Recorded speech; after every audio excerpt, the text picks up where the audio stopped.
Faith response. तो मैं चाहूँगा फेथ रिस्पॉन्स भाई आप अपने आप को इंट्रोड्यूस करें। आपका सबसे पहले हमारे चैनल में बहुत-बहुत स्वागत है, इस्तकबाल है, फर्स्ट टाइम आप आ रहे हैं, तो आप अपना इंट्रोडक्शन दें और आज का टॉपिक को आप ज़रूर से बता दें। और हमारे सिलास भाई हैं पाकिस्तान से, आप ज़रूर उनसे मतलब मिलें और ये वही अर्जुन भाई हैं जो हमारे साथ बात करना चाह रहे थे। जी, ओके, फेथ रिस्पॉन्स जी, भाई। Praise the Lord everyone. जी प्रेज़ ब्रदर, द लॉर्ड। हुँ। Praise the Lord. प्रभु यीशु मसीह के मीठे और सुंदर नाम में आप सबको जय मसीह की। और बहुत ही अच्छा लगा मुझे सुन कर के कि जैसा कि जब इन्होंने बताया साजिद भाई ने मुझे, ये अर्जुन भाई के बारे में कि इनके कुछ सवाल हैं और ये उन सवालों के जवाब चाहते हैं, तो मुझे बहुत अच्छा लगा ये सुन कर के कि चलिए एक भाई जो है वो चाहता है। और इन्होंने कमेंट में भी मैंने पढ़ा जो आपने मुझे कमेंट शेयर किया, उसमें ये भी आपने बताया अर्जुन भाई, अगर मैं गलत नहीं हूँ, तो आपने ये बताया कि आप प्रभु यीशु मसीह पर विश्वास करते हैं, लेकिन कल्ट के चलते, बहुत सारे डिनोमिनेशंस के चलते आप इसमें उलझ गए हैं। तो आप सबसे पहले आप अपनी ईमान है, क्या आप उसे एक्सप्लेन कर सकते हैं? तो थोड़ा-सा हमें सहूलियत होगी आपसे बात करने के लिए कि आप अभी मसीह हैं, विश्वास करते हैं कि क्या है? थोड़ा-सा समझाएँ इसे। जय मसीह की भाई। जय मसीह की, जय मसीह की। बोलिए, आपकी आवाज़ आ रही है, आप बोलिए। जी, मेरा मतलब आपसे सवाल था बस सिर्फ़। मैं मसीह पे तो विश्वास करता हूँ, लेकिन मतलब कहीं-कहीं जो भी मतलब है कि मसीह के नाम पर जो फ गलत चीज़ें हैं और जो मतलब लिखा गया है आपके धर्म ग्रंथों में, उसी से मेरा सवाल है। जो आपका सवाल है बाइबल मुकद्दस से आप ज़रूर पूछिए। जी, पहला मेरा सवाल ये है, बाइबल यीशु को ईश्वर का पुत्र कहती है, लेकिन यदि ईश्वर निराकार, सर्वशक्तिमान, अजन्म, अविनाशी है, तो उसका पुत्र जेवित कैसे हो सकता है? क्या ईश्वर की कोई शारीरिक उत्पत्ति होती है? जी। मेरे भाई, मैंने आपसे एक सवाल किया, सबसे पहले आप मुझे थोड़ा-सा अपना बारे में बताएँ, क्योंकि अभी आपने कहा कि मैं प्रभु यीशु मसीह पर विश्वास तो करता हूँ। सबसे पहला ये सवाल ये है कि आप विश्वास करते हैं, तो आपको कैसे पता चला कि विश्वास करना है प्रभु यीशु मसीह पर, या आप किस प्रकार से विश्वास करते हैं? फिर आप कह रहे हैं कि हाँ, आपकी किताबों में लिखा है, तो आप सबसे पहले ये बताएँ हमें, हमारी ऑडियंस को, कि आप किस प्रकार से प्रभु यीशु मसीह पर विश्वास करते हैं? मेरा मतलब जो भी हम मन्नत मानते हैं, वो मेरा कंप्लीट हो जाता है। मैं उस चीज़ को एक्सेप्ट करने के लिए रेडी हूँ, लेकिन मेरा कुछ क्वेश्चन है जो मतलब हमसे लोग पूछेंगे ना कि भाई तू इस चीज़ को एक्सेप्ट कर रहा है, लेकिन इस बाइबल में क्या लिखा गया है? हम तो मसीह पे विश्वास करते हैं, लेकिन उनके धर्म ग्रंथों में मतलब अगर चेंज हो जा रहा है। हुँ। देखिए, पहली चीज़ ये कि आपको ये नहीं है कि आप जब हम मसीह को एक्सेप्ट करते हैं ना, तो जितने भी हमारे डिलेमा होते हैं, जितने भी हमारे डाउट्स होते हैं, उसको क्लियर करने के बाद ही एक्सेप्ट करते हैं। पहली चीज़ ये। और दूसरी चीज़ ये नहीं कि मसीह को एक्सेप्ट कर लिया, फिर पता चला कि नहीं किताबों में ऐसा है, वैसा है, ऐसे नहीं चलता मेरे भाई। आपने जब एक्सेप्ट किया प्रभु यीशु मसीह को क्यों मानना चाहिए? तो आप सबसे पहले तो ये बताएँ कि प्रभु यीशु मसीह को आपने क्यों चुना और क्यों आप मसीह पर विश्वास करते हैं? सबसे पहले वो कारण बताएँ हमें। क्योंकि वो हमको लगता है जितना भी हम मतलब धार्मिक ग्रंथ पढ़े हैं, सभी ग्रंथों में हुँ, एक चीज़ उनका सेम मिला है, जो मतलब मेरे को चाहिए। क्योंकि मतलब मैं हुँ, ये लॉजिक पर चलता हूँ, लॉजिकल चीज़ पर। हुँ, हुँ, हुँ, हुँ, ऐसा नहीं कि मतलब कोई पाखंड अंधविश्वास को लेकर चला जाए, उस चीज़ को हम एक्सेप्ट कर लें। अभी मैं हुँ, इंडिया हुँ, से हूँ, इंडिया में देखा जाता है कि मतलब कहते हैं लंगड़ा बोलने लगता है, लूँगा चलने लगता है, हुँ, क्या मतलब पाखंड तो फैला हुँ, रहे हैं मसीह के नाम पर। हुँ। तो अभी आपने कहा कि मैं मसीह पर विश्वास करना चाहता हूँ, फिर आप कह रहे हैं कि आप मसीह के अगेंस्ट में बोल रहे हैं, ये कैसे, ये कॉन्ट्रडिक्ट कर रही है आपकी बातें। सबसे पहले आप अपना मैंने जो स्टैंड है उसको क्लियर करें। जी, मैं मसीह पे तो विश्वास करता हूँ, लेकिन जो मसीह के और चाहने वाले लोग हैं, जैसे आप हमसे पहले बात हुआ था कमेंट में कि मतलब कैथोलिक जो लोग हैं, वो मसीह को मानते मानते हैं, लेकिन मूर्ति पूजा करते हैं। हुँ, हुँ, हुँ। तो इसीलिए वो तो तो मेरे खिलाफ भाई, जा रहे हैं ना। नहीं, नहीं, मेरे भाई आप ये बताएँ कि आपका मसीह पर विश्वास करने का कारण क्या है? ये मुझे थोड़ा सैटिस्फाइंग आंसर नहीं मिला आपकी ओर से। जी, आपने अभी जस्ट बोला। जी, मेरा ही कारण है कि थोड़ा-सा मुझे मतलब बताएँ। मैं जो चीज़ें मतलब मानता हूँ, जो उनसे कहता हूँ, ऐसा लगता है हुँ, कि वो कंप्लीट हो जा रहा है। वो जैसे लिखे हैं बाइबल में कि वो परमेश्वर जीवित हैं, हुँ, हुँ, तो जीवित हुँ, हुँ, परमात्मा है। तो ऐसा लगता है कि हाँ, क्योंकि जीवित जो भी रहेंगे उनका काम रुक नहीं सकता है। हुँ, हुँ। जो पृथ्वी पर जीवित रहेगा उसका काम नहीं रुक सकता है। अगर वो ना रहेंगे तो हो सकता है। मेरे भाई पहले आप ये बताएँ कि जो आप बातें बता रहे हैं ना, ये शायद कोई छोटा बच्चा आपकी बात पे विश्वास कर सकता है कि आपके मसीह पर विश्वास करने का कारण ये है, और लेकिन आपकी बात में बिल्कुल भी तर्क और बिल्कुल भी दम नहीं लग रहा कि आप प्रभु यीशु मसीह पर सिर्फ़ इन कारणों से विश्वास करते हैं। मेरे हिसाब से अगर सिलास भाई मैं अगर गलत नहीं हूँ, तो प्रभु यीशु मसीह पर ऐसे कोई भी विश्वास करना शुरू करता ही नहीं है, पहली चीज़। जी, जो आप आपने बिल्कुल ये ठीक कह रहे बताया हैं साहब। बिल्कुल कि प्रभु यीशु मसीह पर ऐसे विश्वास करने की शुरुआत होती ही नहीं है, पहली चीज़ ये। जी, हमको जितना जितना मेरे को नॉलेज है मैं उतना तक बता रहा हूँ। मैं तो अब यहाँ पर अपने पर्सनल को लेकर आया था मेरे कि भाई मतलब सबसे पहले मेरे हम जब बात करेंगे तो हम आपके ये भी तो जानना चाहेंगे ना कि आपका क्या मानना है? आपने कहा कि मैं प्रभु यीशु मसीह पर विश्वास करना चाहता हूँ, तो वे कारण क्या है कि जो जिस पर आप विश्वास करना चाहते हैं? तो तो वे मैं कारण बता हमें तो रहा बता हूँ, दीजिए। मैंने जी, यही कारण बताया कि मतलब मेरा जो भी काम होता है वो कंप्लीट हो जाता है उनके कहने से। मैं उनको उनका उनके प्रार्थना कहने करता से हूँ तो कंप्लीट। ऐसा लगता है मैं जब अच्छा। भी प्रार्थना करता हूँ तो ऐसा लगता है हाँ। कि हाँ, कुछ है शक्ति जो मेरे को छू रहा है। हुँ, लेकिन उससे पहले मेरा बहुत लोगों से डिबेट हुआ था कि हुँ, मैं हुँ, किस तरीके से है, वो तरीके उन लोग भी कहते हैं भाई तू किस तरीके से विश्वास करता है। ये तो हुँ, इंसान का है हुँ। ना कि मतलब वो किस तरीके से उन पे विश्वास कर सकते हैं। नहीं मेरे भाई विश्वास करने का जो शुरुआत होता है वो ऐसे होता ही नहीं। होता ही नहीं ऐसे, पहली चीज़ ये। दुनिया का कोई भी मसीह ऐसे विश्वास करना शुरू ही नहीं करता। जब तक आप मसीह को ढंग से जानते नहीं, पहचानते नहीं, ढंग से पढ़ा नहीं, तो ये सवाल ही नहीं उठता कि मैं मसीह पर विश्वास करता हूँ। आपकी बातें आपकी ही बातों का खंडन कर रही है। जी, मेरे दोस्त भी हैं जो ईसाई हैं। उन्होंने हुँ, हमको बताया कि मतलब मैं अभी मतलब 2-3 महीने का बेटा मेरा। तो बता रहे अच्छा। थे मतलब यीशु मसीह हैं, वो जीवित परमात्मा है, ऐसा है, वैसा है। तो हम कहे ठीक है भाई। तो मेरे को एक बार मतलब मेरे पास मतलब प्रूफ भी है उसका, मैं भेज सकता हूँ व्हाट्सएप पर। तो शायद पंजाब में एक मतलब कैथोलिक चर्च है एक, तो वहाँ से मतलब मैं जब बीमार था तो वहाँ पर मतलब मेरे मम्मी जी को एक कोई आई मैम वो चर्च का मतलब दे कर गए कि मतलब अपने लड़के को वहाँ पर ले जाओ, सही हो सकते हैं। तो मैं घर पर था, मैं सोच रहा था कि मतलब इसमें लॉजिक है ही नहीं कि मतलब मैं घर पे हूँ और उनसे मैं कहूँगा नहीं कि मैम आप जाइए मेरी मम्मी को ये मतलब दीजिए कि मेरी मम्मी को उस चीज़ पे विश्वास करें। हम तो उनको विश्वास कर रहे हैं, लेकिन वो मेरी मम्मी ना विश्वास करे, वो तो उनका मर्ज़ी है। लेकिन ये कैसे हो सकता है कि मतलब उनको पर्ची मिल गया? ये भी तो है, इसीलिए मैं कह रहा हूँ कि मैं उन पे इस तरीके से विश्वास करता हूँ। मैं चाह रहा था कि मतलब मेरे मम्मी को मतलब वो भी विश्वास करें, वो भी मसीह में आ जाएँ। अभी 2 महीने की बात है, क्योंकि मतलब मैं अभी ज़्यादा नॉलेज नहीं जानता हूँ कि मतलब धार्मिक ग्रंथों को मैं पूरा रीड किया हूँ। जो भी है मतलब मैं कहीं से लेकर आया हूँ और जो मतलब उसका प्रूफ भी है। ऐसा नहीं मतलब मैं कहीं से यूट्यूब का उठाकर लेकर आ जाऊँगा आपके पास। मैं हाँ, समझ रहा हूँ आप आपकी बात। जी, तो पहली चीज़ मेरे भाई कि अगर आप मसीह के बारे में थोड़ा बहुत भी 1% भी जानते होते तो आपको ये पता होता कि हम मसीह अपने आप को ईसाई कहते ही नहीं। पहली चीज़ ये। आपने जब ईसाई शब्द यूज़ किया ना, मुझे तभी पता चल गया कि आप मसीह के बारे में 1% नहीं जानते, लेकिन इस बता रहे हैं कि मैं मसीह पर विश्वास करना चाहता हूँ। मैंने पूछा कारण क्या है? आपके पास कोई वैलिड कारण नहीं है। फिर आप कह रहे हैं मैं विश्वास भी करना चाहता हूँ, मैं प्रश्न भी पूछना चाहता हूँ, तो आप अपना स्टैंड क्लियर कीजिए, आप कहाँ खड़े हैं? बहुत विरोधाभासी बातें कर रहे हैं आप। आप पहले समझाएँ तो कि आप किस कंडीशन में हैं, सही-सही बताएँ। देखिए, आप अगर आर्य समाजी हैं, तो हमें उससे कोई दिक्कत नहीं, हमारे सभी भाई-बहन हैं, ठीक? लेकिन आप अपना स्टैंड तो क्लियर कीजिए ना, क्योंकि आपकी बातें सुन कर के किसी को सबको हँसी आ रही है, कि आप ये बातें कह रहे हैं और आपके पास कारण ही नहीं है। आर्य समाजी मतलब आप किसकी मतलब कैसे कह सकते हैं हम आर्य समाजी हैं? नहीं, देखिए मेरे भाई, इसमें कोई शर्म नहीं, इसमें कोई शर्म नहीं, आप किस संप्रदाय से हैं, किस विश्वास से हैं, इसको बताने में कोई शर्म नहीं। नहीं, वो मैं तो आपसे सही है, क्लियर लेकिन आपको मतलब कैसे पता चला कि मैं आर्य समाजी हूँ या हिंदू हूँ, क्या हूँ? मेरे भाई हिंदू तो आप ऑब्वियसली होंगे, पहली चीज़, ठीक है ना? हाँ, इसमें कोई लॉजिक नहीं लगाना, ठीक है ना? रॉकेट जी, लॉजिक। और दूसरी बात ये कि आपके जो प्रश्न हैं मेरे भाई, हम लोगों ने आर्य समाज को बहुत अच्छे से पढ़ा है, ठीक है? हमारे साथ जी, बहुत सारे ऐसे भाई भी हैं, जो आर्य समाज से ही प्रभु यीशु मसीह को एक्सेप्ट किया उन्होंने। आर्य समाज को पढ़ने के बाद, आर्य समाज में बहुत साल रहने के बाद, उसके बाद प्रभु यीशु मसीह को एक्सेप्ट किया उन्होंने, ठीक है? तो आपके जो प्रश्न है मेरे भाई, वो आर्य समाज की किताब सत्यार्थ प्रकाश से ही है। और आपको मैं थोड़ा-सा बेसिक चीज़ें भी बता दूँ, कि सत्यार्थ प्रकाश के जो प्रश्न आप पूछ रहे हैं, वो स्वामी दयानंद सरस्वती ने लिखे ही नहीं। पता है आपको ये बात? जी, ये हमको क्या पता है, तो आपको हम आपके मतलब जी, आपको किसी ने बताया ये बात कि स्वामी दयानंद सरस्वती ने जो 13वां जो समोल्लास है, वो उन्होंने क्रिश्चियनिटी पे लिखा, 14वां समोल्लास उन्होंने इस्लाम पे लिखा, लेकिन ये दोनों ही समोल्लास उन्होंने खुद से लिखे ही नहीं। मैं पता उनसे है आपको? सवाल ही नहीं कर रहा हूँ ना, मैं सत्यार्थ प्रकाश से नहीं, लेकर नहीं नहीं, आ रहा हूँ सवाल। मैं आपको थोड़ा-सा बेसिक बता दूँ, मैं आपको हाँ, बेसिक बता दूँ थोड़ा-सा, क्योंकि जब सत्यार्थ प्रकाश की पहला प्रकाशन ही हुआ था, 75 के आस-पास ऐसे ही है, तो उसमें फर्स्ट एडिशन जो है सत्यार्थ प्रकाश की, उसमें केवल 11वें समोल्लास थे और उसके बाद 85 में स्वामी दयानंद सरस्वती की डेथ हो जाती है और 11वें समोल्लास में क्या हुआ, मैं आपको बताता हूँ कि उन्होंने हिंदुइज़्म के ऊपर मतलब हिंदुइज़्म जो आप ये वाला देख रहे हैं, पौराणिक हिंदुइज़्म, अद्वैतियों का हिंदुइज़्म, इसके ऊपर उन्होंने बहुत विरोध किया और 11वां समोल्लास आप पढ़ेंगे पूरा हिंदुइज़्म के ऊपर ही है, ठीक है? तो क्या हुआ कि जब उनकी डेथ होती है, क्योंकि स्वामी जो आपके दयानंद सरस्वती हैं, वो एक क्रिश्चियन सोसाइटी के वो भी थे, सचिव भी थे। समझ रहे हैं? वो एक क्रिश्चियन सोसाइटी थी, उसके सचिव भी थे। और दूसरी चीज़ ये कि जब उनकी डेथ हो जाती है, तो अब चारों ओर से वो हिंदुइज़्म के अगेंस्ट खड़े थे, उन्होंने प्रश्न भी किए थे, तो सब उनके विरोध में हो जाते हैं। तो उसके बाद बहुत बाद में फर्स्ट एडिशन में आपको 13वां और 14वां समोल्लास नहीं देखने को मिला। फिर उसके बाद इन्होंने क्या किया कि हिंदू तो इनके पीछे पड़ जाएँगे और आर्य समाज अभी-अभी पनप रहा था, ठीक है? तो इन्होंने क्या किया, इनके शिष्यों ने, बाद के लोगों ने उस एडिशन में, सेकंड और थर्ड एडिशन में धीरे-धीरे चीज़ें जोड़नी शुरू करी और अब आपको फर्स्ट एडिशन मिलेगा भी। समझ रहे हैं? तो आप ये जो भी आर्य समाज के नाम पर बताया जा रहा है या दिखाया जा रहा है, वो स्वामी दयानंद सरस्वती के द्वारा लिखा ही नहीं है। सिर्फ स्वामी दयानंद सरस्वती ने 11वें समोल्लास तक ही सत्यार्थ प्रकाश को लिखा था। पता था आपको ये बातें? जी, हमको क्या मतलब ये सब हमको नहीं पता, लेकिन मैं मतलब जैसे आप विज्ञान को मानते हैं कि नहीं? मेरे भाई बिल्कुल मानता हूँ।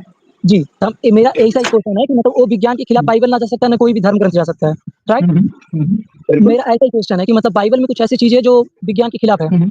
उससे मेरा अच्छा क्वेश्चन है। विज्ञान मैं के जी, क्या? अच्छा। हाँ, हाँ, पूछिए, सवाल पूछिए आप। हाँ, वही है मेरा मतलब मैं किसी धर्म ग्रंथों से हुँ, ना उठाकर मैं कि सत्यार्थ प्रकाश को जानता हूँ, तो उसी से मैं उठाऊँगा। हुँ, हुँ। जी, आप उसका जवाब देने के लिए रेडी हैं कि नहीं? आप अपने सवाल कीजिए। जी, आप अपने सवाल कीजिए। जी, जी। देखिए, एक सिस्टम और है मेरा कि मतलब जैसे आपका जो बाइबल है, हुँ, हुँ। हाँ, बाइबल जो भी है उसमें मतलब इतिहास भी है, राइट? जी, बिल्कुल। लेकिन जो भी धर्म ग्रंथ होता है उसमें प्रकृति नियम होता है ना कि वैज्ञानिक नियम हो, वो हुँ, वैज्ञानिक हुँ। दृष्टि से सही रहे, ना कि उसमें इतिहास को डाला जाए। हुँ, हुँ। अगर हुँ, इतिहास हुँ। को डाला भी जा रहा है तो कुछ ऐसी जगह है जहाँ पर उनका मतलब क्या वहाँ पर वो देखे नहीं क्या कि मतलब वहाँ पर उनका सृष्टि नहीं गया कि वो भी एक जगह है। क्या आप बोल रहे हैं फिर से बोलिए, मैं समझा नहीं। जी, अपनी जी, बात को ठीक है। थोड़ा क्लियर बोलिए। जी, जी, मैं इस क्वेश्चन ही रख दे रहा हूँ कि ताकि आपके लिए भी हुँ, आसान होगा, मेरे लिए आसान होगा। जी, हुँ, हुँ। देखिए बाइबल के जी। अनुसार धरती 6 दिन में बनी थी, हुँ, अच्छा। जबकि विज्ञान कहता है कि ब्रह्मांड 13.8 अरब हुँ, पूर्व वर्ष बना था, हुँ, हुँ। राइट? जी। तो ये तो मतलब विज्ञान और बाइबल दोनों अलग दिशा में जा रहे हैं ना? पहली चीज़ ये मेरे भाई कि जी। बाइबल कहीं भी नहीं कहती कि पृथ्वी जो है वो 6 दिन में बनी है। ये लोग अपने से इंटरप्रिटेशन डालते हैं। और दूसरी बात ये कि बाइबल में कहीं भी नहीं लिखा कि पृथ्वी 6 दिन में बन करके तैयार हुई है। दूसरी चीज़ ये इसका जवाब ये है, आपको बता दूँ कि बाइबल की जो ओरिजिनल लैंग्वेज है, वो कौन-सी है? हिब्रू लैंग्वेज है, ओल्ड टेस्टामेंट की जिसकी आप बात कर रहे हैं जेनेसिस, ठीक?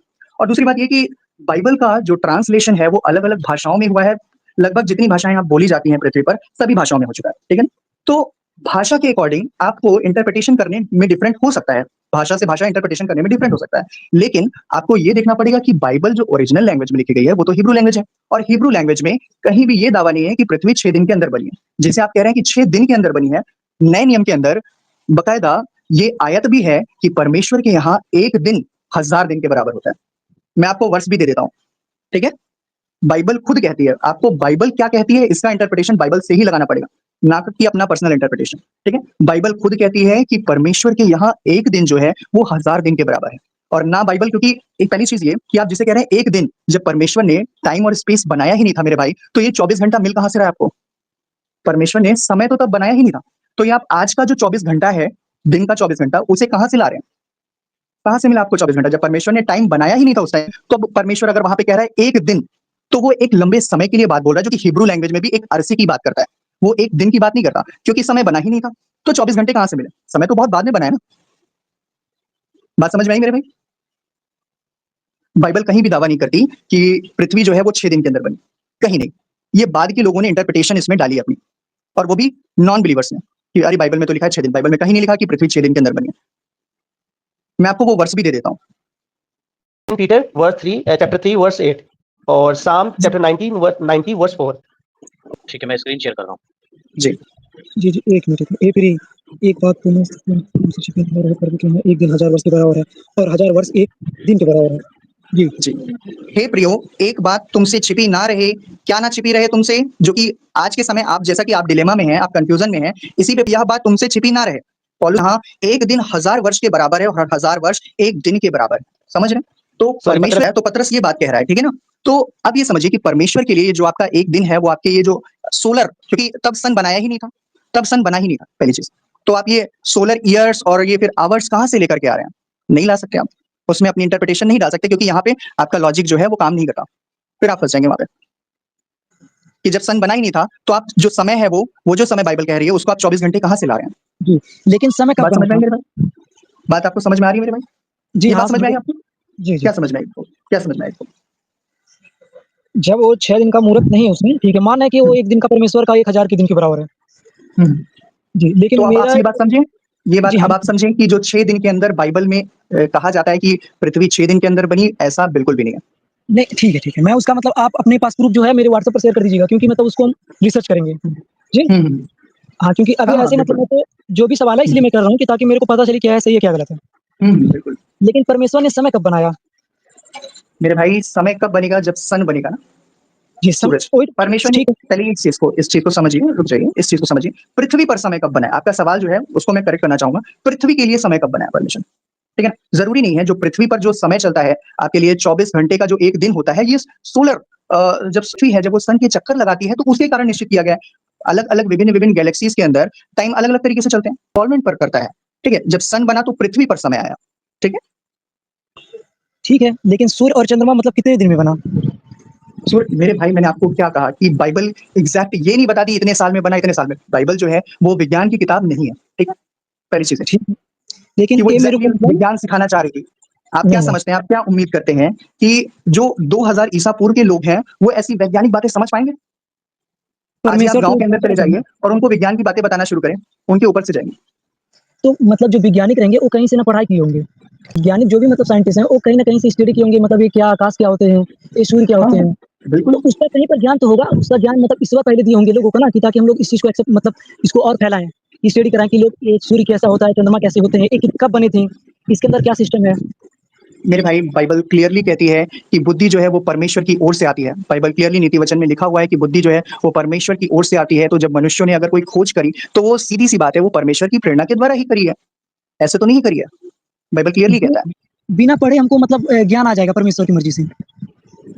मेरे भाई, पहली चीज ये कि आप ये समझिए, क्या छोटे मनुष्य ने क्या किया थ्रू आउट ह्यूमैनिटी, शुरुआत में, ठीक है ना। मनुष्य ने अंतरिक्ष के बारे में थोड़ा सा ज्ञान अर्जित किया, ठीक है ना। जैसे जैसे समय गुजरता गया, मनुष्य एडवांस होता गया, उसकी थिंकिंग जो है वो और एडवांस होती चली गई। आज से 1000 साल पहले के लोगों का जो सोचने समझने की क्षमता थी वैसी नहीं थी, लेकिन आज के समय जो व्यक्ति सोच पा रहा है, जो शोध कर पा रहा है, वो 1000 साल पहले के शोध करने से बिल्कुल अलग है, ठीक है। तो ये तो टाइम के अकॉर्डिंग हुआ है ना, कि समय जैसे जैसे गुजरता गया मनुष्य की बुद्धि जो है वो बढ़ती चली गई। ये शोध का विषय है, ये विज्ञान, ये बाइबल या धर्म का विषय नहीं है। जो आप प्रश्न कर रहे हैं वो विज्ञान का विषय है। था मैंने पूछा कि मतलब जो बाइबल है वो वैज्ञानिक दृष्टिकोण के खिलाफ नहीं जाएगा। एक्सोडस चैप्टर 35 वर्स 32 अंटिल 32 ये पढ़ दीजिएगा बस। भाई को बताना चाहता हूँ कि सिर्फ इंसान बगैर पढ़े, बगैर किसी चीज के सीखे खुदा उसको हिकमत दे सकता है, खुदा उसको सिखा सकता है। एक्सोडस चैप्टर 35 वर्स 32 30 कि वो कारीगरी की युक्तियां निकालकर सोने की, चांदी के, पीतल में। आप रेफरेंस ठीक बोल रहे हैं ब्रदर? एक्सोडस चैप्टर 35 32 बोल रहे हैं? जी जी जी जी जी जी जी जी ठीक पढ़े, आप ठीक पढ़े। अच्छा, 32 में लिखा है ऐसा। मैं कॉन्टेक्स्ट से पढ़ रहा हूँ। तब मूसा ने इस्राएलियों से कहा, सुनो, यहोवा ने यहूदा के गोत्र वाले बेलशस्सर को और उरी के पुत्र को हूर का पोता का नाम लेकर बुलाया और उनसे उसको ऊपर परमेश्वर के आत्मा ऐसे परिपूर्ण किया कि सब प्रकार की बनावट के लिए उसकी ऐसी बुद्धि और समझ और ज्ञान मिला कि वो कारीगरी की युक्तियां निकालकर सोने और चांदी और पीतल में और जड़ने के लिए मणि काटने में और लकड़ी पर नरकशी में और वरन बुद्धि से सब भांति की निकाली हुई बनावट में काम कर सके। मतलब कि ये आयत ऐसा बता रहा है कि खुदा ने इस तरीके से उस व्यक्ति को बुद्धि दिया, समझ दिया कि वो ऐसे-ऐसे चीज़ों को वो अच्छे से बना सके। यानी बिना किसी शिक्षा का खुदा डायरेक्टली उसको उसने बुद्धि कहीं से देता है। सीखा नहीं सर, कहीं से सीखा नहीं, खुदा कहीं ने से सीखा डायरेक्टली नहीं, उसको कहीं इतना से पढ़ा हिकमत नहीं है। दिया। जी, जी। इसके लिए एक और वर्स नंबर रेफरेंस पढ़ 31 लीजिएगा, से 30। एक्सोडस ही चैप्टर 31। जी, अच्छा, इसके लिए एक और थर्ड रेफरेंस पढ़ लीजिएगा, एक्सोडस चैप्टर 31 उसके 3 वर्स। हुँ, हुँ। Exodus chapter 31 verse number 3 same वही एक रेफरेंस इसको है। ज़ूम कर। हुँ, हुँ। अगर फर्स्ट वर्स से पढ़ ले तो वो ज़्यादा अच्छा हो जाएगा भाई के लिए समझ। निर्गमन 31 का 1, 2, 3। फिर यहोवा ने मूसा से कहा, सुन, मैं ऊरी का पुत्र बेलशस्सर को और हूर का पोता और यहूदा के गोत्र का नाम लेकर बुलाता हूँ और मैं उसको परमेश्वर की आत्मा से बुद्धि, प्रवीणता, ज्ञान और सब प्रकार के कार्य की समझ देने वाली आत्मा से परिपूर्ण करता हूँ। जी भाई, यहाँ पर भी वैसे ही लिखा कि खुदा जो है खुद बुद्धि और समझ का आत्मा उसको देता है और उसको परिपूर्ण करता है। जी सिराज भाई। खुदा जो है वो हिकमत देता है। एक्सोडस ही है चैप्टर 28 वर्स 1 to 4 लीजिए सर। 28 आपकी background voice. Exodus chapter 28 verse 1 to until 4। अच्छा, एक से यहाँ लिखा है, फिर तू इज़राइलियों में से अपने भाई हारून और नदाब और अबीहू और एलीआजर और इतामार नामक उसके पुत्रों को अपने समीप ले आना कि वे मेरे लिए याजक का काम करें। और तू अपने अपने भाई हारून के लिए वैभव और शोभा के निमित्त पवित्र वस्त्र बनाना और जितनों के हृदय में बुद्धि है, जिनको मैंने बुद्धि देने वाली आत्मा से परिपूर्ण किया है, उनको तू हारून के वस्त्र बनाने की आज्ञा दे कि वो मेरे निर्मित याजक का काम करने के लिए पवित्र बने। और आयत 4 में लिखा है, और जो वस्त्र उन्हें बनाने होंगे वो ये है, अर्थात सीनाबंद और वगैरह-वगैरह। जी। जी भाई। जी साजिद भाई, यहाँ पे उसको लिबास बताने की हिकमत दी गई, दूसरे शख्स को वहां पे वो सोने चांदी की चीजें बना रहा है। सो खुदा बगैर सिखाए, खुदा जब बगैर पढ़े, बगैर कोई चीज दुनिया में लिए खुदा हिकमत देता है, खुदा समझाता है, खुदा खुद से सिखाता है, क्योंकि वो सारी जो दुनिया के अंदर तालीम चल रही है, जो दुनिया के अंदर सब कुछ है, ये सब कुछ खुदा का दिया हुआ है, ना कि इंसान का बनाया हुआ है। अर्जुन भाई आप कुछ कहना चाहेंगे? आप सिलास भाई से कुछ कहना चाहेंगे? या हमारे भाई से? जी नहीं, ठीक है, जो बताएं वो हमको सुनना है। अर्जुन भाई, पहले पहले ये बताइए आप कि क्या गूगल पे जो बातें लिखी रहती हैं उसे आप सच मानते हैं? जी नहीं। तो फिर अभी आपने कहा कि ये बातें गूगल पर लिखी हैं अकॉर्डिंग टू द गूगल। मेरे भाई, अगर आप ये फैलेसीज इस्तेमाल करोगे, कि गूगल के अकॉर्डिंग कहाँ से ज्ञान मिल रहा है? गूगल कहता है, गूगल क्या, पढ़ना लिखना कुछ नहीं, गूगल कहता है। मेरे भाई, आपके सामने अभी ऑन द स्पॉट 10 ऐसी चीजें दिखा दूंगा, इतना अगेंस्ट हो जाएगी गूगल के अकॉर्डिंग, तो आप मानेंगे उस बात को? मैं दिखा दूं 10 बातें, अगर आप कहें तो, कि आप मानते हैं इस बात को कि गूगल जो कहता है वो सही नहीं कहता। गूगल सिर्फ वही चीजें, गूगल सिर्फ प्रोग्रामिंग पे काम करता है, केवल वही चीजें जैसा आप सर्च करेंगे उससे सिमिलर इंफॉर्मेशन सोशल मीडिया पे जो भी पाई जाएगी। जैसे किसी ने आर्टिकल लिखा है, किसी नॉन क्रिश्चियन ने आर्टिकल लिखा है कि भाई बाइबल के अंदर 6 दिन के अंदर परमेश्वर ने पृथ्वी बनाई, तो वो सिमिलर वर्ड से वो जो उसका एल्गोरिदम होता है उसको सर्च करके आपके सामने दे देता है, विच इज नॉट मीन कि गूगल जो भी कह रहा है वो एग्जैक्ट सच है। इस बात पर विश्वास करते हैं आप? कहता है वो सच कहता है, या कोई भी चीज पढ़ने के बजाय गूगल से उठा करके करनी चाहिए? विश्वास करते हैं या नहीं करते आप? गूगल पर हमें भरोसा नहीं है। जी मेरे भाई, यही मैं आपको समझा रहा हूँ कि गूगल जो भी कहता है आप गूगल को कहने दीजिए। गूगल एल्गोरिदम पर चलता है, आपको उसके लिए पढ़ना पड़ेगा कि बाइबल क्या कहती है। बाइबल को जानने के लिए बाइबल से पढ़ना पड़ेगा, गूगल से नहीं। गूगल आपको ऋग्वेद सिखा सकता है, वेद सिखा सकता है गूगल आपको? जी, वेद भी वो नहीं सिखा सकता। एग्जैक्टली मेरे भाई, अभी मैं बहुत सारी ऐसी चीजें आपको गूगल करके आपके सामने पेश कर दूंगा कि वेद के बारे में गूगल क्या कहता है। अब आप कहेंगे नहीं गूगल तो गलत है, ठीक है ना? तो गूगल रहने दीजिए, आप मेन ये कीजिए कि बाइबल में क्या लिखा हुआ है, आप बाइबल से प्रश्न करें, ठीक है? प्रश्न ठीक है। करने से पहले बाइबल पढ़ना जरूरी है, ठीक है ना? फिर लेकिन आप अब इस तरीके से हमेशा आप ये कहते ही फिरेंगे कि मुझे जवाब नहीं मिला, मैंने लोगों से सवाल किया। मेरे भाई, आपको जवाब नहीं मिला, आपको जवाब मिला, लेकिन आप गूगल कर रहे थे, इसलिए आप समझ ही नहीं पाए, क्योंकि आपने पढ़ा ही नहीं। मैंने इसीलिए आपसे शुरुआत में ये बात कही कि आप जिस तरीके से बता रहे हैं कि मैं मसीह पे विश्वास करना चाहता हूँ, कारण कोई बेस जो आपने कारण बताया वो भी बिल्कुल भी लॉजिकल नहीं है, बचकाना बहुत ज्यादा लग रहा है, ठीक है? तो आप अपना जो स्टैंड है उसको थोड़ा क्लियर रखें, ताकि हमारी जो ऑडियंस है जो आपको देख रही है वो समझ पाए कि ये व्यक्ति जो है ये क्लियर है कि हाँ ना कि ना, ठीक है? सर अब मैं कुछ अर्जन भाई से बात कर सकता हूँ, कुछ सवाल पूछ सकता हूँ? जी श्योर। अर्जुन भाई आप मुझे जवाब देंगे? जी, बताएँ। अर्जुन भाई यार मुझे आपसे राम और सीता का मुकम्मल किस्सा सुनना है, अगर सुनाएंगे तो। जी, इसके लिए हम डिबेट मतलब इस हमारा जो पॉइंट था उसी के लिए हम आए हैं अभी। अगर आपको जो भी सुनना है मतलब आप अगर पॉइंट को रख देंगे, तो उसका जवाब हम आपको दे सकते हैं। जी जी, इसीलिए मैं आपके मुंह से सुनना चाहता हूँ। अच्छा, एक सवाल मेरा भी है अर्जुन भाई से। क्या है कि आप अपने आप को एथिस्ट क्लेम करते हैं, ये सही सवाल ढूंढ रहा हूँ, तो इसका मतलब आप एथिस्ट हैं, है ना? जी, ठीक है। ठीक है ना? जी, जी मेरे भाई, आप एथिस्ट है, आप आर्य समाजी नहीं है ना? जी, जी। करेक्ट? हमारा समाज नहीं है, मेरा नाम अर्जुन है सिर्फ़। अरे मेरे भाई, मैं आपको कहा कह रहा हूँ कि आप आर्य समाजी हैं, मैं बस सवाल कर रहा हूँ, ठीक है? मैं ये कह रहा हूँ कि जी, आप जब एथिस्ट, क्या आप एथिस्ट बने, क्या आपने सारे धर्म ग्रंथ पढ़ लिए ए टू जेड? क्योंकि व्यक्ति एथिस्ट तभी बनता है, और आप कह रहे हैं बार बार लॉजिकल साइंटिफिक, तो मेरे भाई लॉजिकल और साइंटिफिक और एथिस्ट आप तब बन सकते हैं जब आपने सारे धर्म ग्रंथ पढ़ रखे हैं। फिर आप बीच में आपने ये भी बताया कि मैंने कोई धर्म ग्रंथ नहीं पढ़े, तो आप एथिस्ट कैसे हुए? ये भी बताएं जरा, मेरा प्रश्न ये आपसे। जी। मैंने सत्यार्थ प्रकाश से लेकर जो भी मतलब धर्म ग्रंथ हैं, बाइबल, कुरान, हदीस, उसको मतलब मैं पढ़ा हूँ। जहाँ तक मतलब इतना पूरा नहीं पढ़ा हूँ और उसमें हमको कहीं पर इंसानियत नज़र नहीं आता है। आर्य समाज के अंदर भी आपको इंसानियत समझ में नहीं आता? जी। आर्य समाज के अंदर भी? जी, हम तो बता रहे हैं कि हमको कहीं पर इंसानियत नज़र नहीं आता, कि जिस अच्छा, तरीके से तो मेरे भाई, आपने क्या-क्या पढ़ा अलग-अलग धर्म ग्रंथों के अंदर? क्या-क्या पढ़ा आपने? हिंदुइज़्म के अंदर क्या पढ़ा? ताकि हम जानने पाएँ आपके बारे में, थोड़ा आपके बैकग्राउंड के बारे में।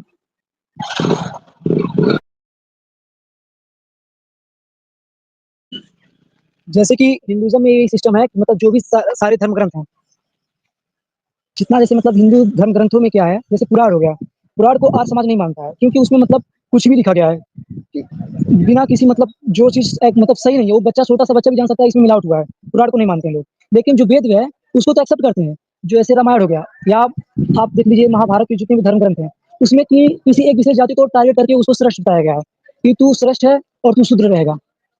और इसी से हमारा सवाल उठ रहा था, इसी से हमारा सवाल यीशु मसीह पर भी उठ रहा था कि जिस तरीके से ये धर्म ग्रंथ है, उसी तरीके से कहीं न कहीं वो मिलावट किए हैं। मतलब आपने पर्सनली पढ़ा नहीं कुछ भी? आप आर्य समाज की जो विचारधारा है उसको फॉलो कर रहे हैं? अरे भाई, जी, आपको इससे क्या लेना-देना आर्य समाज क्या मानता है? जब आप आर्य समाजी नहीं हैं, तो आपको इससे क्या मानना कि भाई पुराण क्या कहता है, क्या नहीं कहता? तो आप तो आर्य समाज की आइडियोलॉजी फॉलो कर रहे हैं, और आप कह रहे हैं कि मैं आर्य समाज को भी नहीं मानता। आर्य समाज में भी बातें ऐसी लिखी हैं नहीं जो मानता अमानवीय हूँ हैं, क्योंकि आपने कहा। तो आप किसी भी जी, चीज़ क्योंकि को मैं परख खुद जो पुराण रहे हैं, पढ़ा वो हूँ। आर्य पुराण में समाज के अकॉर्डिंग कैसे परख रहे हैं मेरे भाई? तर्क करने का जो बेस है, वो आपका कैसे आ रहा है आर्य समाज के अकॉर्डिंग, कि आर्य समाज पुराण को क्या मानता है? आपको लेना-देना क्या? आप तो एथिस्ट हो। यही होता है मेरे भाई कि जब क्योंकि कोई व्यक्ति शुरू में एक बात झूठ बोलता है ना, तो वो फिर बार-बार उसको छिपाने के लिए झूठ पे झूठ और अपनी बातों में फँसता जाता है। हाँ, जो मैं बोलें आप बोलें। जी, हमने आपसे कहीं पर ये झूठ नहीं बोला कि मैं ना आर्य समाजी हूँ। मेरा ये क्या था, मेरा कल भी यही सिस्टम था कि मैं जो भी कोई प्रश्न पूछना चाह रहा था, मैं सत्याग्रह प्रकाश को लेकर उसमें जो भी चीज़ है, उस चीज़ को लेकर पूछना चाह रहा था।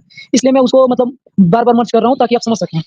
और जो मतलब अच्छा। मैंने पुराण को पढ़ा था, पुराण को मैंने पढ़ा, हुँ, गरुड़ पुराण में लिखा है कि मतलब एक हुँ। दान देने से तुम्हारा काम अच्छा होगा। क्यों हम गरीबों को दान दे सकते हैं, किसी श्रेष्ठ आदमी को हम दान कैसे दे सकते हैं? कोई श्रेष्ठ कैसे हो सकता है? बहुत, बहुत अच्छी और सोच। इससे इसी चीज़ से हुँ, हमारा ऐसे-ऐसे क्वेश्चन है कि जो प्रभु मसीह पे हुँ, उठेगा। हुँ, हुँ।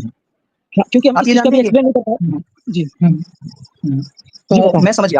मैं आपका सवाल समझ गया कि मेरे भाई, आप ये कह रहे हैं कि आर्य समाज ने जो-जो सवाल किए हैं, ठीक है ना? आपका प्रश्न उससे है, ठीक है? अगर आपको उन प्रश्नों के जवाब मिल जाते हैं, तो शायद आप अपनी थिंकिंग को चेंज करेंगे, ऐसा ही है ना? जी हाँ। मेरे भाई, ठीक है? तो हम आपको इसमें विज्ञान भी दिखाएँगे, ठीक है? आपने जैसा कि शुरू में बोला है कि कोई भी चीज़ विज्ञान से अगर मतभेद करे तो हम उसको कैसे मान सकते हैं? सही बात है आपकी, मैं इस चीज़ को एग्री करता हूँ, ठीक है? और दूसरी बात ये कि आर्य समाज ने जो-जो सवाल किए हैं, ठीक है? उसका जवाब आपको 128 सवालों का जवाब आपको जेरी थॉमसन ने ऑलरेडी दे दिया है। वो जितने भी सवाल हैं 128, और वो भी सवाल जितने भी उठाए गए, आप एक चीज़ ये नोटिस करना, उन्होंने पहले सवाल किया, ठीक है? उसके बाद खुद क्रिश्चियन बन करके, सीधी-सी बात है, क्रिश्चियन तो कोई और बन करके लिख नहीं रहा। पहली चीज़ थी, स्वामी दयानंद सरस्वती ने 13 और 14 समोल्लास लिखा नहीं है, ठीक है? दूसरी बात ये कि जो भी लिख रहा है, उनके शिष्य, एटलीस्ट उनके शिष्य भी, जो भी लिख रहा है, वो व्यक्ति खुद सवाल कर रहा है, खुद क्रिश्चियन बन के उसका जवाब दे रहा है, खुद उस चीज़ को डिबंक कर रहा है। इसको आप क्या कहते हैं पता है? Straw man fallacies. मतलब मसीह विश्वास क्या है, ठीक है? क्रिश्चियन थियोलॉजी, फिलॉसफी क्या है, दयानंद सरस्वती इसके बारे में अंशतः भी नहीं जानते, 1% भी नहीं जानते। और स्वामी दयानंद सरस्वती प्रश्न करते हैं और क्रिश्चियन बन करके नीचे कि क्रिश्चियन ऐसा जवाब देंगे। स्वामी दयानंद सरस्वती को पता ही नहीं कि क्रिश्चियन थियोलॉजी क्या है, फिलॉसफी क्या है। वो एक क्रिश्चियन बन करके पहले सवाल कर रहे हैं, स्वामी दयानंद सरस्वती का प्रश्न, फिर उसके नीचे क्रिश्चियन का जवाब, और उसके बाद जो जवाब है जो कि उन्होंने खुद से दिया है उसको डिबंक कर रहे हैं, और तालियां हो रही हैं, वाह वाह वाह वाह, क्रिश्चियनिटी पर तो इन्होंने इतनी सवाल दाग दिए, इतने सवाल दाग दिए। आपको कितना लॉजिक लग रहा है इस बात के अंदर अर्जुन भाई, कि आप पहले खुद प्रश्न बनाएं, ठीक है? उसके बाद दूसरे व्यक्ति को जवाब देने के बजाय कि दूसरा व्यक्ति जवाब दे, मौका दे, आप खुद ही जवाब दे दें दूसरे की व्यक्ति की जगह पर, जो आपकी फिलॉसफी से मैच ही नहीं करता। आप ऐसे व्यक्ति की फिलॉसफी को अपना बना करके उसमें जवाब घुसेड़ रहे हैं। उसके बाद आप जो आपने जवाब दिया उसको डिबंक कर रहे हैं। आपको कितना लॉजिक लग रहा है इस बात के अंदर? स्वामी दयानंद सरस्वती की इस बात के अंदर कितना लॉजिक लग रहा है? आप, मुझे लगता है कि आप लॉजिक पसंद करने वाले आदमी हैं, जैसा कि आपने कहा है, तो आपको इस बात के अंदर कितना लॉजिक लग रहा है? आपने जैसे कहा कि मतलब 2 अध्ययन स्वामी जी ने नहीं लिखा है। जी, जी मेरे भाई। मतलब प्रूफ है क्या? हाँ बिल्कुल, आप पहला एडिशन ला करके मुझे दे दीजिए। ये बर्डन ऑफ प्रूफ भी आप ही के ऊपर शिफ्ट होता है। पहला एडिशन आप मुझे ला करके दे दीजिए सत्यार्थ प्रकाश में। आपको खुद ही पता चल जाएगा, मुझे बताने की जरूरत नहीं है। आप जाकर के आप रिसर्च करते हैं, आप जाकर के रिसर्च कीजिएगा और सत्यार्थ प्रकाश का पहला एडिशन ढूंढ के लेकर आइए और बताइए कि उसमें 13 और 14 समोल्लास है कि नहीं। जी, 13 और 14 समोल्लास दोनों है इसमें। लेकर के आइए। जी, आपको मैं व्हाट्सएप कर दे रहा हूँ भाई के पास। फर्स्ट एडिशन होना चाहिए वो। जी, उसमें देखिए, 18। क्योंकि जी बताएं। हाँ हाँ, बोलिए बोलिए। आप 18 अध्याय कहना चाह रहे हैं? 18 अध्याय भी चाह रहे हैं ना? जी मेरे भाई, पहला एडिशन आप भेजिए जरा।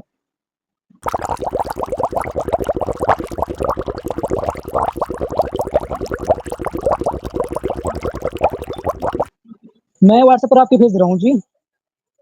हेलो, आपका आवाज ही नहीं साफ आ रहा है। जी भाई, क्या भेज रहे हैं आप? भाई को जो भी प्रूफ चाहिए व्हाट्सएप पर उसका क्या मैं भेज रहे हैं आप, मतलब मुझे बताइए? एडिशनल के जो भी उनको प्रूफ चाहिए।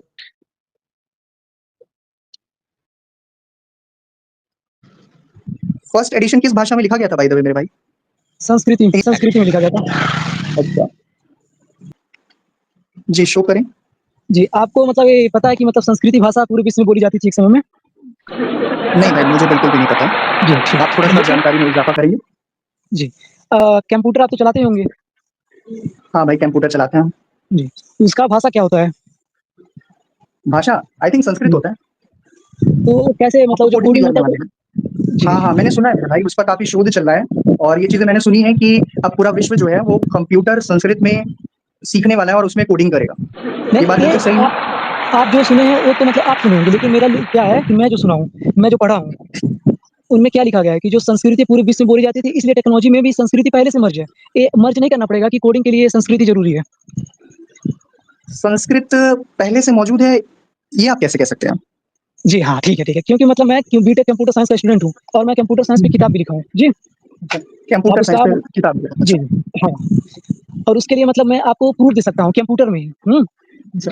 कि संस्कृति अगर है क्या और कब से है, ये भी मैं बता सकता हूँ। वो कब से है अच्छा। और क्यों है, और उसमें एल्गोरिथम जो मतलब मेरे लोग का जो कंप्यूटर फ़ोन में हो गया, एल्गोरिथम पर चलता है, जितना एप्लीकेशन है। हाँ हाँ। जी, पता है ना आपको? तो उस एल्गोरिथम में किस तरीके से संस्कृति मर्ज है, ये मेरे को मतलब प्रूफ मैं भेज दूँगा आपके पास।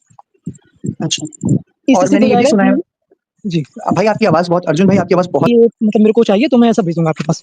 नहीं नहीं मेरे भाई, देखिए क्या होता है ना, आप ये समझिए कि जब हम वर्बली बात करते हैं ना, कम्युनिकेशन जब वर्बली होती है ना, आमने सामने बैठ करके, तो चीजें क्लियर होती है, डाउट्स क्लियर होते हैं आपके, ठीक है ना? हम आपको समझ पाते हैं थोड़ा, आप हमें समझ पाते हैं, ठीक है? तो इसलिए मैं कह रहा हूँ कि कोई भी बातें जो है वो पीछे बैठ करके नहीं, मैंने भेज दी ये चीजें, नहीं ऐसे नहीं। आपको, आप अगर उसे समझाएं, बोल करके थोड़ा एक्सप्लेन करें, ठीक है ना, तो बातें समझ में आती हैं। वन टू वन कन्वर्सेशन यही होता है, इसीलिए जरूरी होता है कि आमने सामने बैठ करके ही आप सवाल करें। क्योंकि फिर आपको वहां पे ये समझना होता है, जब आप सवाल करते हैं सेम तर्क और सेम बुद्धि से, लॉजिक से आपको खुद भी जवाब देना पड़ता है। ठीक है, इसमें ये बता रहे थे कि कंप्यूटर जो है संस्कृति पे बेस्ड है और जो कंप्यूटर इंग्लिश भी है संस्कृत पे बेस्ड है। जी, अच्छा, और जो इंग्लिश है ये किसने बताया मेरे भाई आपको? जी किताब में पढ़े हम। कौन सी किताब है, कहाँ से पढ़ा आपने? देखिए जी बता रहे हैं, आप जाएंगे गूगल पर, एक किताब का नाम है जो हाँ भाई, गूगल पे। अशोक नरेंद्र लिखे हैं, अंग्रेजी आवाज के कट हर रही है मेरे शब्द भाई, की जी जी आवाज कट रही है आप। सिलास और साजिद भाई, आपको पता चला बहुत नई नई इन्फॉर्मेशन सुनने को आ रही है। मैं भी देख रहा हूँ, बहुत मतलब कंप्यूटर का लेकर मैंने सुना है। सिलास भाई आप भी कुछ समझे होंगे। जी सर, मैंने भी बहुत कुछ सुना